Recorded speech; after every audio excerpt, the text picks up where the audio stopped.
안녕하세요. 워런 버핏처럼 매일 신문을 박전무와 함께 읽으면서 투자의 고수가 됩시다. 웜의 신박, 오늘이 2월 16일 금요일입니다. 어제 또 댓글을 많이 달아주셔서 감사하고요. 제시 리버모어는 어떻게 그 시대에 저런 생각을 했을까? 진짜 투자의 천재 중에 천재. 네, 천재 맞습니다. 제가 봐도. 그래서 정말 이 트레이딩을 잘해서 고수가 되신 분들 거의 다 이 제시 리버모어의 이 피라미딩 기법을 쓰고 있습니다. 그러니까 혹시 트레이딩에 좀 관심이 많으신 분들은 제시 리버모어 관련된 어느 투자자의 회상 그 책이 우리나라에 처음 나오면서 좀 소개가 됐던 것 같고요. 그 이후에도 보면 이 제시 리버모어에 관한 책이나 이런 거 많습니다. 해외 언론이나 이런 데도 보도가 좀 많이 되어 있었던 거라든지. 근데 보면 제시 리버모어 L인지 R인지 좀 헷갈리긴 한데 리버모어 좀 더 사셨으면 어땠을까, 그죠? 어제 책에서 얘기한 것처럼 정말 enough 좀 나 이 정도면 됐어 하고 딱 멈추셨었더라면 훨씬 더 오래 사시고 리버모어도 하시고 여러 가지 이 재테크에 정말 전설이 돼서 사셨을 건데 그게 좀 아쉽다, 그죠? 그 다음에 월세가 많이 올랐다라는 얘기로 그 기사 중에 옥턴이 나왔었는데 옥턴 거주자라고 댓글을 남겨놓으셨고요. 집세금 매년 오릅니다 라고 해주셨고요. 그리고 샌프란시스코에 계신 분이시죠. 제가 뉴욕 갔다가 돌아올 때 샌프란시스코에 계셔서 들리지는 못했지만 카톡으로 영상 통화 한번 했던 분이십니다. 샌프란시스코 특파원 하겠다고 해놓고 아주 오랜만에 들어오셨다네요. 네, 오랜만에 들어오셨답니다. 캘리포니아는 집세금도 매년 오른다고 합니다. 아까 옥턴에 계신 분도 비슷한 얘기를 하셨으니까 다른 주도 아마 비슷한 것 같습니다. 그죠? 네, 20년 전에는 50만 불 주고 샀고 매년 어느 몇 퍼센트 정도씩 이 공시지가가 오르면서 지금은 집세에 대한 기준 가격이 70만 불 정도 돼 있다고 하네요. 근데 20년 전에 50만 불 주고 사셨는데 현재 공시지가가 70만 불? 우리나라 20년 전에 2003년도에 그때 집 샀으면요. 99년에서 2000년 넘어갈 때 2억 7천이었던 집이 2003년 되니까 5억 4천 딱 두 배가 돼 있더라고요. 그때 페드가 닷컴 버블이 무너지니까 2001년, 2년, 3년 초까지 계속 금리를 내리거든요. 그때 당시는 6.5에서 내리기 시작해가지고 2003년 초가 됐을 때 1%까지 내렸었는데 그러면서 유동성 랠리가 우리나라에서는 2001년, 2년, 3년 그때 쫙 올라가면서 집값이 딱 2배로 시작을 했었고요. 2000년만 하더라도 그때 미분양 아파트 DJ 정권 때 미분양 아파트 사면 5년간 양도세 면제해 줄게. 예, 그때도 있었다고 했잖아요. 그런 상황에서 저금리 상황이 되니까 집값이 바로 2배가 됐었고요.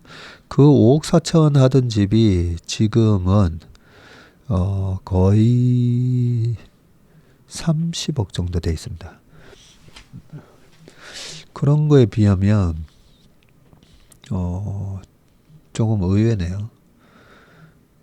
27억 정도 해서 딱 10배, 2억 7천이 10배 정도 올랐는데 한 20년 만에 지금 50만 불 집에 대한 공시가격이 70만 불이라고 하니까 좀 의외네요. 옆집 판매가가 100만 불이면 그 집이 팔리면 100만 불이 공시지가 시작인 거라고 합니다. 네, 자세한 얘기 감사드리고요. 그래서 지금처럼 금리가 높으면 집 판매 구입 자체도 쉽지 않은 데다가 세금까지 많이 차이가 나서 집이 마켓에 잘 안 나온다네요. 잘 안 나와서 렌트비도 많이 오르고 코로나 기간에 원자재 가격이 급등하면서 그때 원자재 가격뿐만 아니라 노동자를 구할 수가 없었죠. 그죠? 그러면서 새 집을 짓는데 너무 비용이 많이 들어가니까 새 집이 뭐 미국도 뭐 월 40만 채라든지 뭐 100만 채라든지 필요한 그 수요가 있는데 그걸 충족을 못 시켜주다 보니까 지금까지도 쇼티지 상황이었고 그것 때문에 DR 홀튼 같은 회사가 주가가 사상 최고가 작년까지 가길래 부동산이 안 좋다는데 왜 올라가나 했더니 주택개발업체나 주가가 좋을 수밖에 없는 상황이었죠. 근데 어제 보니까 워런 버핏의 버크셔 해스웨이가 주식을 판 기업이 DR 홀튼에 있더라고요. 그러니까 그 부분은 좀 참고를 하시면 좋을 것 같습니다. 워런 버핏이 DR 홀튼을 팔았으면 주택 가격이 오른 것도 이제 거의 다 끝났다라고 보시는 건지 궁금하네요. 자, 그러면서 쉰 중국 쇼핑몰 쉰이 제 딸이 10대 중반인데 친구 대부분이 쉰에서 옷 화장품을 산다고 합니다. 네, 반품이 조금 어려운 부분도 있지만 워낙 가격이 싸니까 많이 구입한다고 하시네요. 네. 그리고 어떤 분이 그동안에 물가도 많이 좀 올라가고 그랬으니까 저도 제발 옷 구매 단가도 올려서 쓰세요.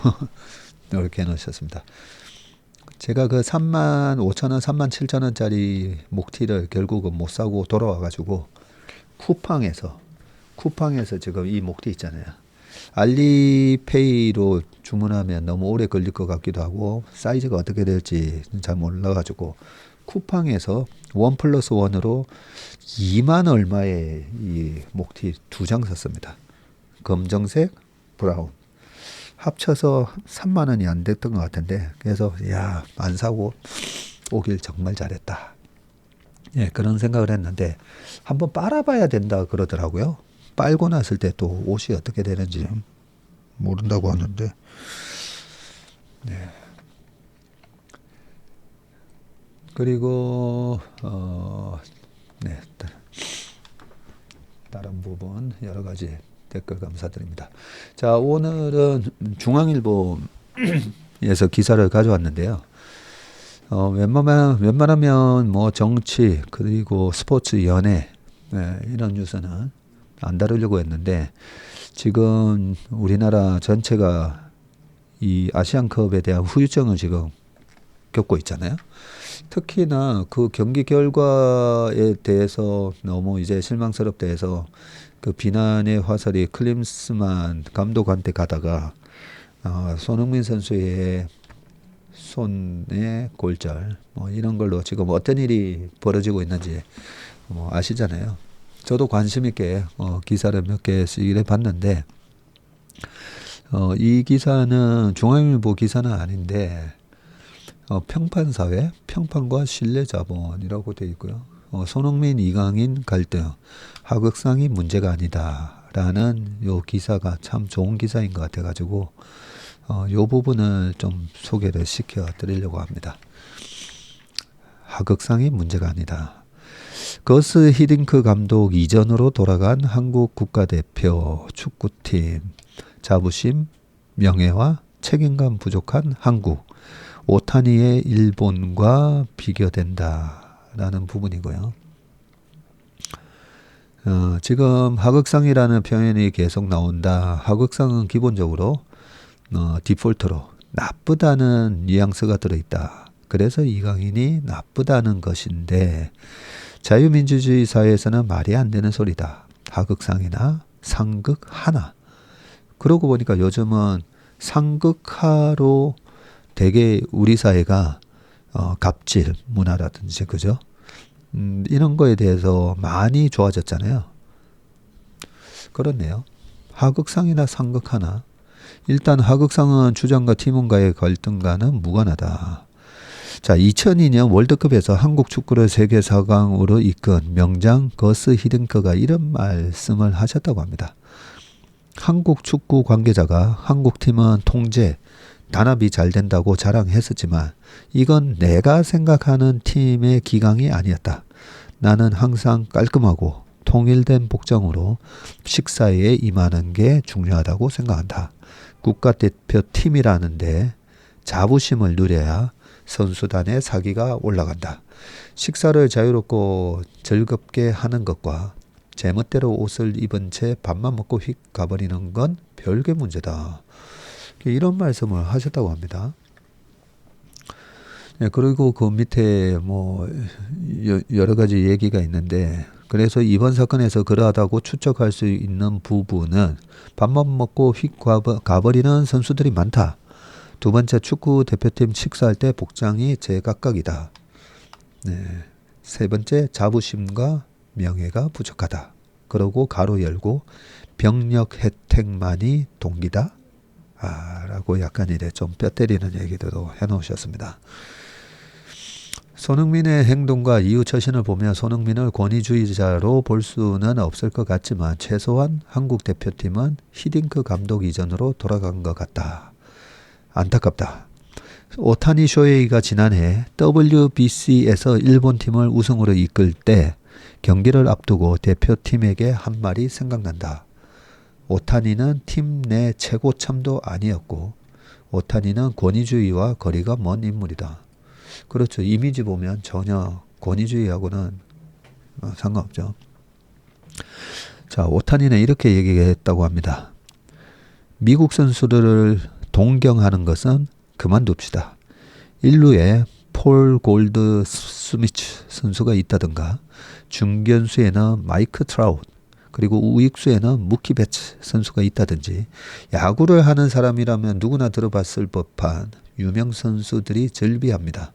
하지만 그 선수들을 동경만 해서는 그들을 넘을 수 없기 때문에 오늘만큼은 우리들이 그들을 넘어서기 위해 최고가 되기 위해 이곳에 왔으니까 오늘 단 하루만큼은 그들을 동경하는 것을 버리고 이기는 것만을 생각합시다. 라며 감동적인 연설을 했다고 합니다. 오타니의 말을 들은 일본 대표팀은 세계 최강 미국과 맞붙어서 3대2로 꺾고 세 번째 WBC 우승에 성공을 했다고 합니다. 오타니는 이날 타자로 3타수 1안타 1볼넷을 기록을 했고 9회 초 한 점 차 상황에서 또 마무리 투수로까지 등판을 해서 1이닝을 막으면서 자신의 첫 WBC 출전에서 조국을 우승으로 이끌었다. 오타니는 어떻게 일본 팀을 하나로 묶을 수 있었고 손흥민은 왜 한국 팀을 하나로 묶지 못했을까? 손흥민을 아니면 이강인을 문제 삼는 질문이 아니라 한국 대표팀의 전체 분위기, 태도, 명예와 자부심이 어떤지를 문제 삼는 질문이다. 라고 기사를 적어놨습니다. 그래서 지금 나와 있는 많은 기사는 약간은 또 마녀사냥처럼 그죠? 이강인 선수와 그 같은 또래 선수들이 또 뭐 물병 갖고 뭐 장난치고 있었다 이런 것들 여러 가지 있는데 저도 이렇게 쭉 보면서 저도 어떻게 보면 축구인이잖아요. 예, 축구인의 한 사람이라서 이강인 선수는 우리가 어릴 때 이강인 선수 슛돌이를 보면서 너무나 이 국민 동생, 국민 아들 그런 이미지잖아요. 근데 어릴 때 스페인 가가지고 스페인의 그 발렌시아 팀 내에서도 우리가 영어로는 불링이라고 그러죠. 괴롭힘 당하는 거. 그 불링 당하는 영상이 꽤 있었어요. 다른 팀이 아니라 같은 팀 선수가 이강인을 갖다가 막 밀치고 머리를 저는 그런 걸 보면서 저도 어릴 때 그런 면이 있었지만 어릴 때 우리가 잘 뭐 모르다 보니까 그 애들 좀 나이가 들면서 성숙해지는 거잖아요. 그래서 스페인의 그런 어린 선수들이 참 이강인 선수를 많이 괴롭혔구나. 그 어릴 때 인종차별이나 이런 거에 얼마나 이강인 선수한테는 또 어떤 악바리 같은 근성, 네, 그런 것도 있지만 마음 한편에는 약간 이렇게 자기를 무시하고 괴롭히는 거에 대한 약간 히스테리 반응이 좀 저는 있지 않았을까 생각합니다. 그런 면에서 어릴 때 해외 유학을 가든지 그런 저는 약간 그 중학교 때나 고등학교 때 해외 보면 유학 보내는 거 옛날에 그러고 보니까 지난주에 남궁 누구시죠? 그 배우분 남궁헌 돌아가셨는데 그 아들이 홍정욱 씨잖아요. 그 홍정욱 씨의 7막 7장에도 보면 본인이 그 초트 스쿨이었었죠. 미국의 케네디가 나왔던 보딩 스쿨을 다니면서 겪었던 그런 약간 인종차별적인 거기에 이제 이를 악물고 공부하는 그런 장면들 막 감동적인 장면들이 그때도 있었지만 그래서 너무 어릴 때 그 감수성이 예민할 때 부모님하고 같이 사는데도 막 그 사춘기에 반항심 생기고 하는데 어린 나이에 해외에서 그렇게 있으면 얼마나 마음이 많이 상처를 받았을까 그런 생각을 하거든요. 그런 것들이 쌓여서 손흥민 선수는 그래도 캡틴이니까 캡틴으로서 또 팀을 이끌어야 된다는 그런 마음으로 히딩크 감독이 요구를 했듯이 식사할 때 어느 정도의 그런 기강에 해당되는 거라 아마 요구를 또 했을 거고요. 그런 거에서 발생한 문제인데 솔직히 그런 부분을 손흥민 선수 딴에서 해결이 됐으면 좋겠지만 그 젊은 선수들 딴에서 해결이 안 되면 감독단이나 코치 예, 차두리 선수도 그 코치로 가 있었잖아요. 그죠? 그런 걸 좀 아우를 수 있었으면 좋지 않았을까 하는 그런 아쉬움은 있습니다. 제가 유일하게 아시안컵 한 경기도 그동안에 안 보다가 유일하게 이번에 중결선 경기를 봤잖아요. 제가 이래 보는데 저도 조기 축구에 감독을 하고 있지만 좀 이상하더라고요. 왜 뒤에서 이렇게 돌리고 하면서 왜 저렇게 자신감 없는 플레이를 하지? 그 요르단 선수들은 어떻게 보면 딱 작전이 좀 워낙 파워풀한 우리 국내 선수가 많았잖아요. 손흥민, 이강민 뿐만 아니라. 그래서 거기가 딱 노린 전략이 딱 눈에 보이더라고요. 중앙을 딱 밀집시켜서 계속 방어를 하다가 역습을 노리는 그런 전략이 먹혔잖아요. 그런 상황에서 상대가 전략이 저렇게 나왔으면 어떻게 보면 처음에 한 4, 50분은 요르단이 실력 면에서 우리가 열등하다는 걸 알고 그런 전략이었는데 그때 좀 더 과감하게 몰아치지 않을 왜 저렇게 과감하게 측면 돌파해서 막 날리던가 2대1 패스라든지 해서 돌파를 안 하지? 그런 게 저는 끝날 때까지 이 감독이 전략이 없었구나 생각을 했었는데 저런 문제를 딱 보고 나니까 팀 플레이잖아요. 축구가 11명이 정말 한 명만 퇴장을 당해도 와르르 무너지잖아요. 프리미어 리그도 보면. 그런 면에서 이 팀 플레이가 왜 안 됐는지를 이제 이강인과 이런 사건을 보고 알겠는 거예요. 그 고참 선수들이 이강인 빼라 뭐 이런 요구도 했고 그게 또 안 받아들여지니까 또 거기에 대해서 그래? 그러면 예전에도 보면 이천수 선수가 또 한동안 옛날에 문제 있었을 때 이천수한테 패스하지 마 뭐 이랬다고 그러잖아요. 홍명보 선수가. 그런 것들이 있는데 그런 것들을 다 통틀어서 봤을 때 저는 이 기사가 그나마 가장 좋은 기사인 게 우리 한국팀 대표의 전체 분위기 태도와 그 명예 자부심 그런 컨플릭트는 갈등은 어느 조직이나 있을 수 있잖아요. 근데 그런 컨플릭트가 있었을 때도 우리가 이 많은 한국의 팬들이 우리 경기를 보고 우승을 열망하는 그 분위기를 보았을 때의 그런 자존심이라든지 이런 게 지금은 우리 접어두고 일단은 이번 경기 승리하는 데만 우리가 집중하자.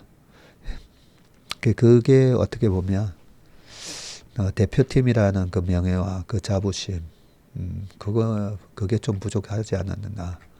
그라고 하는 이 기사가 저는 이번 문제 전체에서 가장 핵심이 아닌가라는 생각이 듭니다. 그래서 어떤 선수가 잘 됐고 잘못했고 그러면서 잘못하면 다 20대 선수들이잖아요. 이 어린 선수들한테 또 상처가 될 수가 있잖아요. 그죠? 그래서 그런 마녀사냥식의 비판은 이제 좀 그만을, 비난 이런 거는 이제 그만 좀 했으면 좋겠습니다.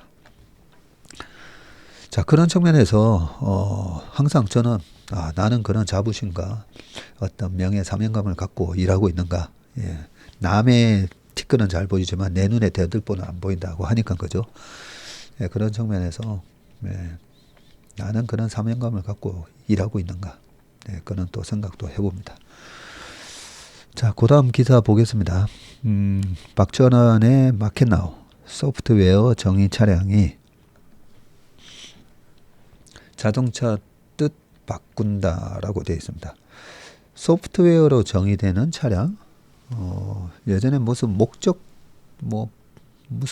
차량 이런 것도 있긴 했었는데 소프트웨어 Defined Vehicle SDV의 등장으로 자동차 패러다임 전환에 막이 올랐다. 딱히 대안이 없다. SDV가 자동차 산업을 재정의할 기세다. 그래요. 주식하면서 제일 중요한 게 이 패러다임 변화거든요. 패러다임 변화를 빨리 포착을 해야 됩니다. SDV의 핵심은 차량의 기능을 소프트웨어로 제어하는 데 있다. 이는 사용자 인터페이스나 사용자 경험의 단순한 개선을 넘어서고요. SDV의 특징을 요약하면 이렇다. 첫째, 운영체제. OS로 모든 하드웨어를 통합적으로 제어하고 관리한다. 둘째는 드라이버, 하드웨어 제어를 위한 소프트웨어, 그리고 응용 프로그램 인터페이스 등으로 구성된 복잡한 체계를 계층적으로 통합하여 운영한다.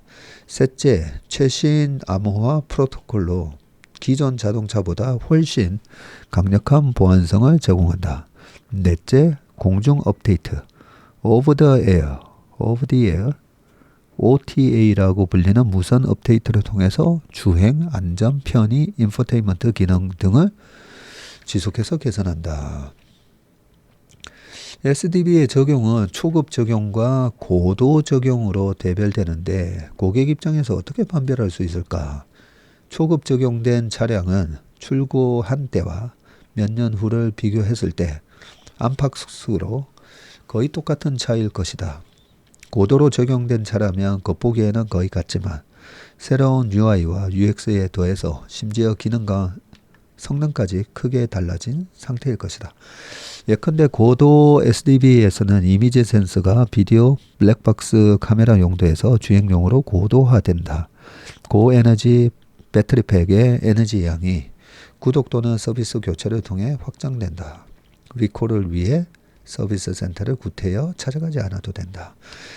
SDV는 차량 개선, 개발, 패러다임 자체를 바꾸는데요. 과거에는 모델 출시 후 개선이 어려웠지만 SDV는 출시 후에도 소프트웨어 업데이트를 통해서 기능 추가와 개선이 가능하다. 그러고 보니까 전화기도 그죠? 밤에 소프트웨어 업데이트가 됩니다. 하면서 수시로 이렇게 업데이트 되더라고요. SDV로 향후 개선이 가능한 부분은 개발 단계에서 제외하고 SDV로 개선 불가능한 부분에 집중해서 개발 효율성을 높일 수 있다. 완성차 업계는 SDV 전환을 위해서 핵심 솔루션을 개발하고 소프트웨어 업체와 협력을 강화하는 등 물밑 작업이 한창이다. 테슬라는 일찍이 자체 OS를 탑재하며 앞서 나갔다. 토요타는 플러그인 하이브리드 구동계 제어를 통해서 SDV 전환 경험을 축적하고 있고 10년 후 자동차 시장을 장악하는 차종이 배터리 전기차, 연료전지 전기차, 내연기관 기반 풀 하이브리드 중에서 무엇이 될지 설왕설래 중이지만 SDV는 어느 경우에도 미래 자동차의 핵심 역량이다. SDV를 단순히 사람들을 현혹하는 소프트웨어 엔지니어링쯤으로 안일하게 판단하며 점점 뒤처질 것이다. 관련 신기술들을 속속 도입하는 자동차 업체는 미래를 선도하게 될 것이다. 라고 되어 있습니다.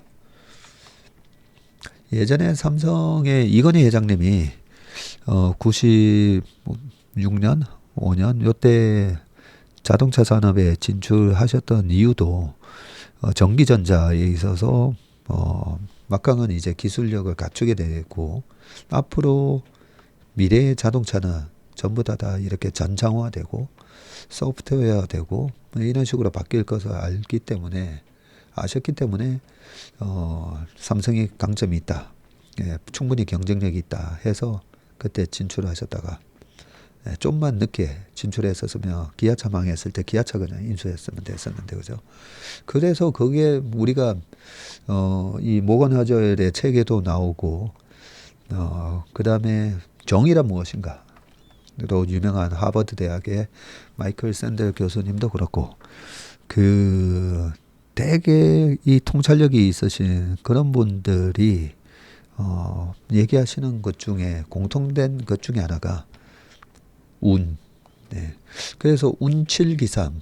근데 진짜 성공하신 분들은 이럽니다. 운칠? 아니야. 운구야, 구. 네. 운이 7이고 나의 노력 3 이러는데 아니야. 운이 9야. 이런 얘기 하시거든요. 네, 그런 측면에서 행운. 네, 운이 따라야 됩니다. 삼성의 자동차 옛날에 진출한 걸 얘기하면서 살짝 또 삼천포로 살짝 빠질 뻔했습니다. 자, 그 다음 기사로 또 넘어가 보겠습니다. 자, 집에서 일하는 미국인 소비도 출산율도 홈런이라고 돼 있는데 출산율도 홈런이에요? 집에서 일하니까 한번 읽어보겠습니다. 재택근무의 경제 사회학. 자, 미국에서 코로나를 계기로 확산한 재택근무가 경기 선순환을 이끌고 있다는 분석이 나왔다. 고강도 통화 긴축에도 불구하고 재택근무가 실질적인 연봉 인상 효과를 내면서 소비 진작으로 이어지고 있다는 것인데 미국이 7년 만에 출산율 반등에 성공한 배경으로도 여전히 코로나 이전보다 높은 재택근무가 꼽힙니다.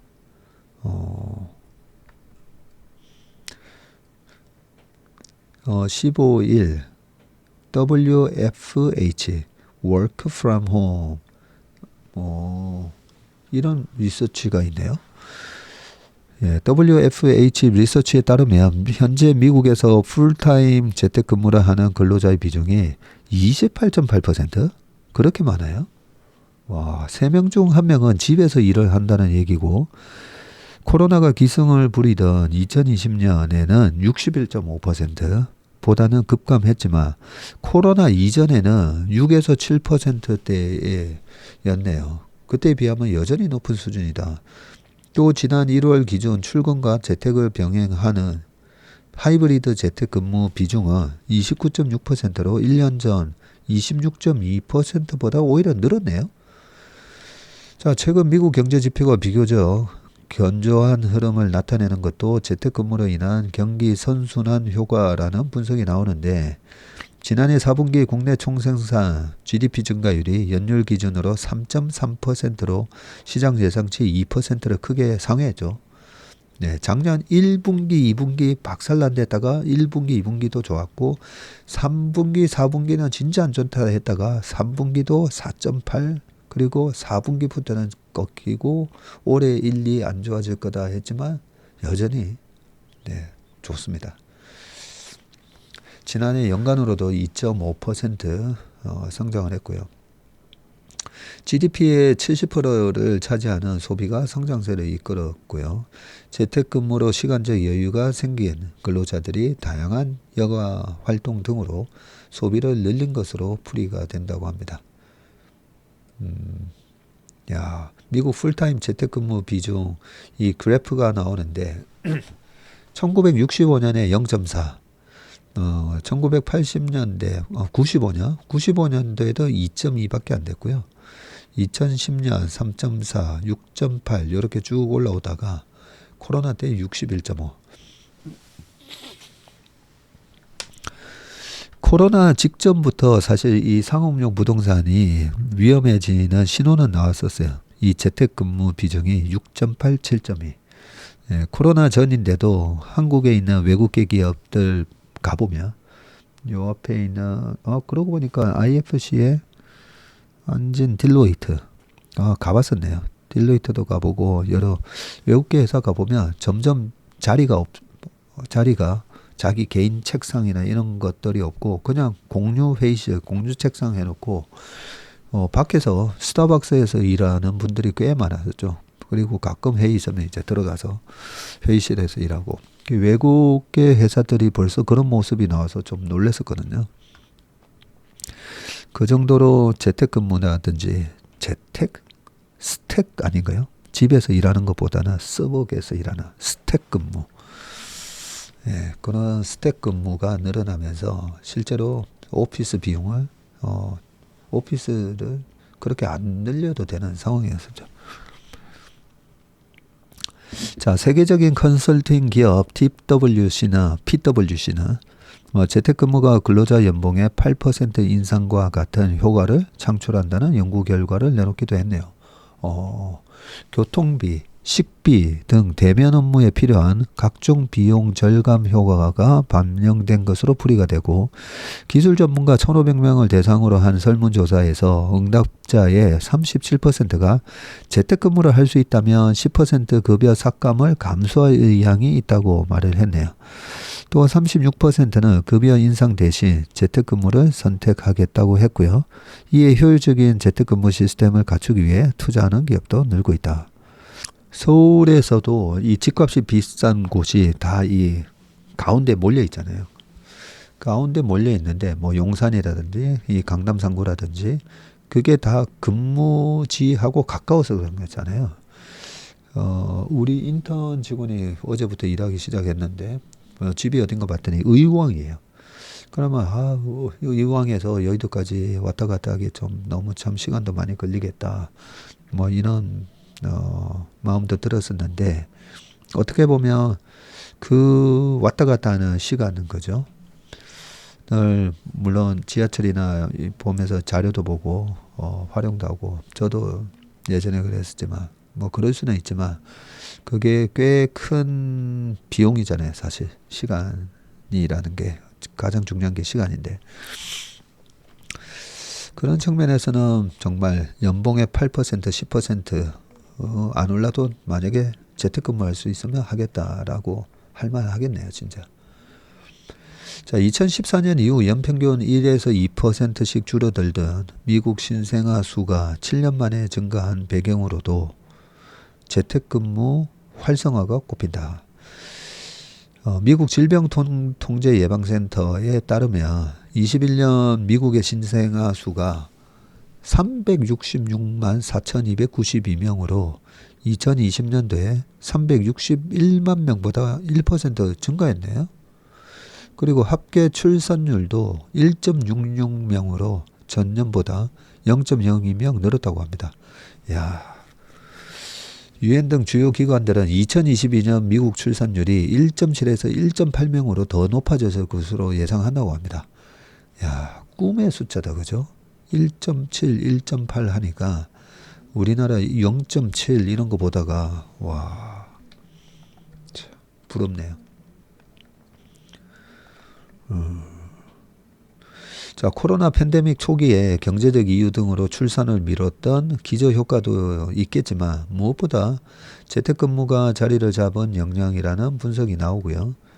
조현주 NH투자증권 연구원은 특히 30대 후반에서 40대 여성의 출산율이 큰 폭으로 상승을 했는데, 아, 그래요? 30대 후반에서 40대 여성의 출산율이 큰 폭으로 상승했다고 합니다. 이런 거 보면 우리나라 여성들도 40대에 좀 이제 늦게 결혼하시는 분들, 노혼? 야, 40대 노혼이라고 하면 좀 서운하게 생각하시겠네요. 그렇게 해도, 내가 가임이 될까, 뭐 이런 거 고민하시는 분들 많잖아요. 근데 30대 후반에서 40대 여성의 출산율이 큰 폭 증가했다고 합니다. 재택근무 활성화로 오랜 시간 밖에서 일하던 고연령 여성들이 집에 체류하는 시간이 늘어나서 여유를 찾으면서 출산율이 높아진 것으로 판단된다고 밝혔네요. 미국 국립보건통계센터에 따르면 30에서 34세 여성 1000명당 신생아 수는 2020년 94.9명에서 21년 97.3명으로 증가를 했고요. 같은 기간 35세에서 39세 여성 1000명당 신생아 수도 51.8명에서 54.2명으로 늘었다고 합니다. 다만 집값 상승이라는 예상치 못한 반작용도 나오는데, 휴식처이자 업무 공간으로서의 주택 가치가 커지면서인데, 지난해 12월과 올해 1월 미국 소비자 물가지수가 2개월 연속 시장 예상치를 상회한 것도 주거비 상승이 주된 요인이었죠. 지난 1월 주거비 상승률이 전년 대비 6%로 2023년 초 이후 가장 가파를났고요. 반대로 고금리 장기화의 재택근무 확산으로 인한 임대료 하락까지 겹치면서 미상업용 부동산은 흔들리고 있고, 야, 그러고 보니까 이 재택근무가 이 부동산 시장에 있었어도 주택과 상업용 부동산을 완전히 극명하게 갈리게 하는 요인이었네요. 상업용 부동산의 부실자산 규모가 지금 2천억 달러를 웃돌면서 투자금을 빌려준 중소은행들까지 유동성 위기를 맞고 있다 라고 되어 있습니다. 네, 그 다음 기사로 또 넘어가 보겠습니다. 그러고 보니까 얼마 전에 부영 회장님이 출산하면 1억 주겠다 했다가 그게 뭐 세금이 또 너무 많고 그런 여러 가지 좀 딜레마에 지금 빠지는 상황인데, 어떻게 보면 이 재택근무를 많이 활성화시켜 주는 게 출산율을 높이는 가장 중요한 방법이기도 하겠네요, 보니까. 네. 자, 그 다음 기사는요. 8조 원짜리 두뇌 공조라고 되어 있습니다.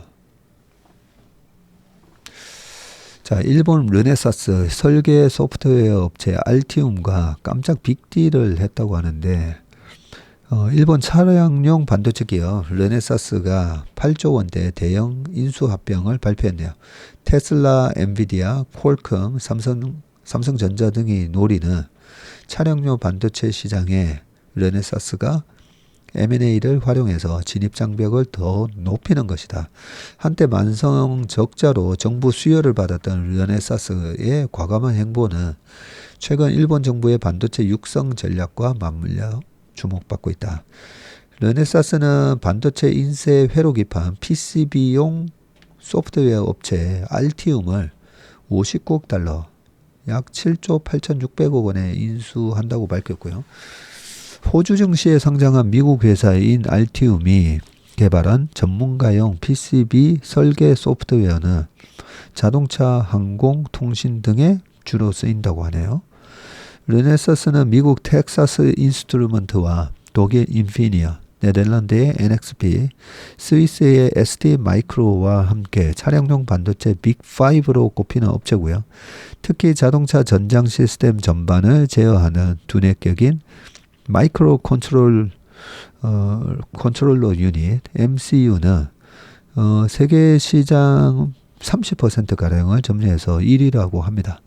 토요타, 혼다, 닛산, 포드, 폭스바겐 등의 이 MCU를 공급을 하고 있습니다. 차량용 반도체는 자율주행 기술과 다양한 차량용 정보 시스템의 발달로 급성장하는 시장이고요. 전기차 업체 테슬라나 애플카를 개발 중에 애플뿐 아니라 퀄컴, 엔비디아, 삼성전자도 차량용 시스템 반도체를 개발하며 시장을 공략한다. 그러나 복잡한 공정과 완성차 업체의 높은 품질 요구, 다품종 소량 생산 구조 때문에 진입 장벽이 높고 MC는 퀄컴 삼성의 차량용 AP나 엔비디아의 자율주행용 칩셋에 비하면 요구되는 기술 수준이 낮답니다. 그러나 르네상스는 확고한 세계 1위인 MCU를 바탕으로 그 주변에 탑재할 반도체 라인업과 개발용 소프트웨어 제품군을 늘려가고 있고요. 반도체와 소프트웨어 개발 플랫폼까지 통합 솔루션을 고객사에 제공하는 전략이네요. 르네상스는 그간 과감한 사업 정리와 M&A로 본업 경쟁력을 키워왔고요. 지난 2014년 디스플레이 드라이버 칩 자회사인 르네상스 SP 드라이버를 미국 시냅틱스에 매각할 때도 화제가 됐고요. 당시 애플의 아이폰용 LCD 드라이버 칩을 독점 공급하던 자회사를 차량용 반도체에 집중하겠다며 정리를 했기 때문이다. 이후 애플이 LCD 대신 OLED로 갈아타면서 르네상스의 매각은 신의 한 수로 평가됐네요. 야, 그러네요. LCD 이 드라이버 칩을 매각을 했는데 그 이후에 OLED로 애플이 갈아탔으니까 나중에 사양화 될 수 있는 사업부를 잘 팔아먹었다 그죠? 2015년 흑자 전환한 르네상스는 곧이어 대형 M&A에 돌입했고요. 2017년도에 미국 인터시를 32억 달러에 그리고 2018년도에는 IDT를 60억 달러에 인수하면서 전력 배터리 제어와 통신 센서 분야 반도체를 강화했고요. 2021년 영국 반도체 기업 다이얼로그를 49억 유로에 인수해서 전력관리 반도체 설계 부문을 강화했고 이스라엘의 셀레노 인수로 무선통신 반도체도 확보했고 22년에는 미국 AI 솔루션 기업 리얼리티 AI를 사들여서 자동차 산업 소비자 기기용 AI 기술과 지식재산 IP를 흡수를 했다고 합니다. 자동차에서부터 사물 인터넷 센서 관련 반도체로 영역을 확장하는 모양새고요. NEC, 미쓰비시, 히타치의 반도체 부문을 통합해서 탄생했지만 한국 반도체 기업에 밀리고 2011년 동일본 대지진으로 공장 가동까지 중단되자 만성 적자에 빠졌고요. 일본 정부는 2012년 민관 펀드인 일본산업혁신기구에 1,400억 엔 당시에는 한 2조 원 정도 출자를 결정하면서 르네상스를 사실상 국유화했었네요. 이후 회사 경영이 정상 궤도에 오르자 INJC, 이 일본산업혁신기구는 지분을 단계별로 매각을 했고 총 1조 원의 수익을 본 것으로 추산된다. 우리나라 산업은행이 했던 그런 역할을 했다 그죠? 네, 이 르네상스만 보더라도 그 반도체의 M&A 역사가 막 쭉 나오네요.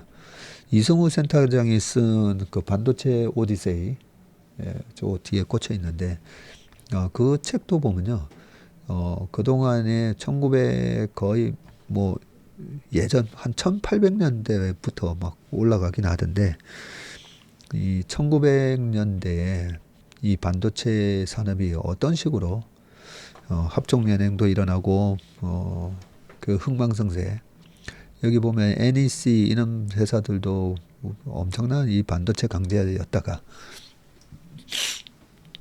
미국은 일본 반도체 회사들 때문에 막 망하고 M&A 나오고 막 이런 게 있었고 일본은 또 나중에 여기 차량용 반도체 나오는 뭐 텍사스 인스트루먼트나 그 인피니언 이런 회사들이 전부 다 예전에는 D램 다 했던 회사들이거든요. 했다가 또 삼성전자 때문에 거의 그 치킨 게임에서 다 이렇게 두 손 들고 나간 회사들인데 이렇게 뭐 차량용 반도체 등등해서 지금 또 생존을 하고 있습니다. 네. 시간이 빨리빨리 읽어야죠. 자, 카톡으로 버틴 카카오 올 실적은 AI 카톡에 달렸다. 아침에 카톡 실적에 관해서 최설리 모닝 브리프에서 얘기를 하긴 했었지만 간단하게 한 번 더 읽어보겠습니다. 자, 카톡 기반 광고 커머스 매출에 힘입어서 연매출 8조 원을 기록을 했고요. SM 엔터테인먼트 시세 조정 의혹 수사 등으로 어려움을 겪고 있는 카카오는 올해 카톡에 AI를 결합해서 새로운 성장 동력을 만들 계획입니다. 15일 카카오는 지난해 연결 기준 매출이 전년 대비해서 14.2% 증가한 8조 1,058억 원이라고 밝혔고요. 연매출이 8조 원을 돌파한 것은 이번이 처음입니다. 하지만 영업이익은 전년 대비해서 10.9% 감소한 5,019억 원을 기록을 했고요. 영업이익 매출 늘은 거에 비해서 영업이익이 줄었네요. 영업이익률은 6.2%였다. 4분기만 놓고 보면 매출은 전년 동기 대비해서 23% 증가한 2조 1,700억이었고 영업이익은 109% 증가한 1,892억이었습니다. 그렇죠. 그래서 전체 23년 연간으로는 6점인데 지금 4분기만 딱 떼서 놓으면 영업이익률이 매출이 2조인데 1,892억 해가지고 거의 8% 이렇게 나왔습니다. 매출 측면에서 선방했다는 평가가 나오고요. 매출 성장을 견인한 건 4분기에 5,815억 원을 기록한 톡비즈 부문인데 카톡 기반 커머스와 광고 관련 매출이고요. 다만 1년 전체 실적을 놓고 보면 22년 대비 내실이 나빠졌고 카카오는 올해 카톡에 본격적으로 AI 기능을 결합할 계획이라고 합니다. 이를 통해서 이용자 유입을 늘리고 나아가서 광고와 커머스 매출로 이어지게 하는 선순환을 만들려고 하고 있고요. 홍은택 카카오 대표는 실적 발표 후에 컨퍼런스 콜에서 지난해 12월 카카오 브레인이 개발한 경량화 언어 모델 기반 메시지 요약, 말투 바꾸기 기능 등을 출시했고 한 달 만에 지금 150만 명이 이를 이용을 했다네요. 카카오는 국내에서 가장 넓은 B2C 접점을 보유하고 있는 만큼 AI 서비스가 전 국민 생활 속에 확산되도록 앞장서겠다고 얘기했습니다. 카톡 기반 서비스 확대에도 힘을 주는데 카카오는 올해 하반기 오픈 채팅에 구독 모델을 도입할 계획이고요. 오픈 채팅에 구독 모델을 도입한다고요? 지역 정보와 광고 커머스를 결합한 로컬 서비스인 동네 소식도 확대하고 카카오의 새로운 성장 동력으로 꼽히는 카카오 헬스케어, 카카오 엔터프라이즈도 본격적인 매출 확대에 나섭니다. 지난 1일 모바일 혈당 관리 서비스 파스타를 출시한 카카오 헬스케어의 경우 글로벌 시장에 진출하고요. 대표 교체와 조직 개편을 거친 카카오 엔터프라이즈는 클라우드 사업에 역량을 집중한다고 하네요. 다음 달 정식 취임하는 정신아 카카오 대표 내정자의 쇄신 작업과 신사업 전략이 올해 카카오 실적을 좌우할 전망이고요. 홍 대표는 준법과 신뢰위원회와 개편된 CA 협의체를 중심으로 전방위 쇄신을 준비 중이라고 말했습니다. 정 내정자는 CA 협의체 산하 전략위원회의 위원장도 맡아서 그룹 전반의 투자와 핵심 성과 지표를 챙긴다고 합니다. 네. 약간 느낌은 2019년도에 사큐였던 걸로 기억을 하는데요. 그때도 이 톡보드의 광고가 이제 뜨기 시작하면서 우리가 카카오 딱 열면 쭉 이름하고 채팅창이 돼 있는 곳 있잖아요. 그 제일 위에 보면 광고가 떠 있습니다. 요즘 보니까 거의 뭐 쿠팡 광고가 떠 있던데 그런 것부터가 이제 돈을 벌기 시작하는 하나의 시발점이었었던 걸로 기억하고요. 그때 2019년부터 20년, 21년까지 주가가 엄청 올랐고 21년도에 영업이익률도 최고치 기록했고요. 그때 했었기 때문에 무조건 지금은 여러 가지 노이즈가 많은데 이거는 경영진들이 지금 쇄신을 하고 있고 그죠. 네. 이 쇄신 작업은 계속 해야 되고요. 거기에 결국은 영업이익률 네, 매출 증가, 그다음에 영업이익률 증가가 여기 좀 핵심 키워드가 하나 있는데 AI 기능을 결합한다라는 부분이잖아요. 제가 미국 시장을 보다 보니까 미국 시장이 지금 이 AI를 구현하기 위해서 가장 필요한 게 엔비디아의 GPU였다면 요즘은 이 AI를 이용을 해서 비용을 절감하고 대신에 매출을 늘릴 수 있는 그런 기업들의 주가가 최근에 많이 올랐습니다.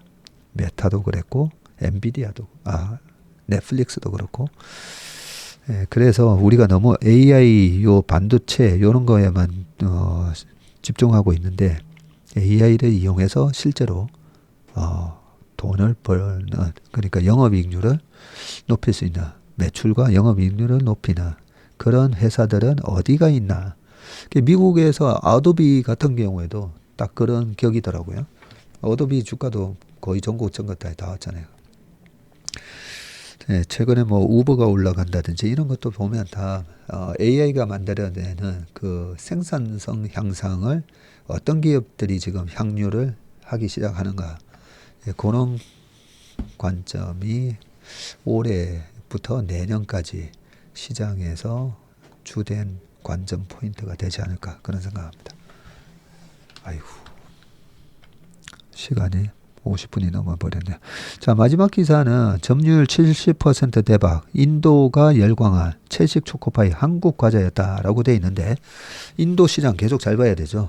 네, 인도에서 어떤 기업이 지금 잘 나가고 있는지를 가 나와 있는 기사니까 참고하시길 바라겠습니다.